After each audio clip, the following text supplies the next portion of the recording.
mean, it's really an extreme case, Haiti. I don't think there's ever been a case where the government machine has been virtually decapitated. I think 22 out of 23 government ministries collapsed. Buildings are not usable.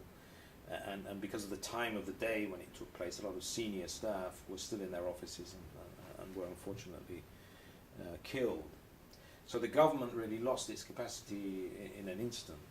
And of course the UN suffered the same fate. The main building collapsed. So we've really had a lot of difficulty re-engaging. Our own delegation, the building didn't collapse, but it's not usable. And of course a lot of the staff had to be evacuated, their houses weren't usable either.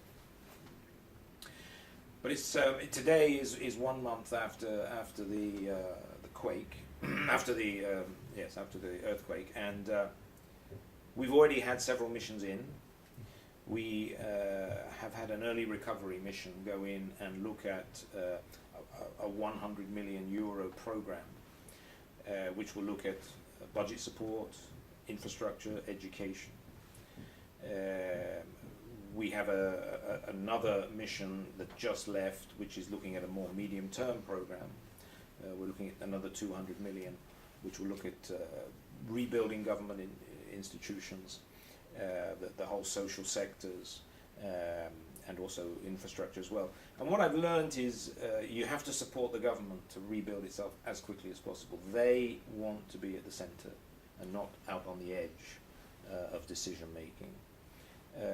They don't want to lose sight of their own long-term development programs. They don't simply want to stop long-term development programs and reorient everything to emergency reconstruction. So we've got to keep a balance. We've got to keep them very much at the center, and we've got to keep an eye with them on their longer-term development aspirations. So it's a sort of recovery program, but with a longer-term vision, and that's not easy. I don't pretend that will be easy, but we're trying to really move as fast as we can, whilst keeping that longer-term picture in focus.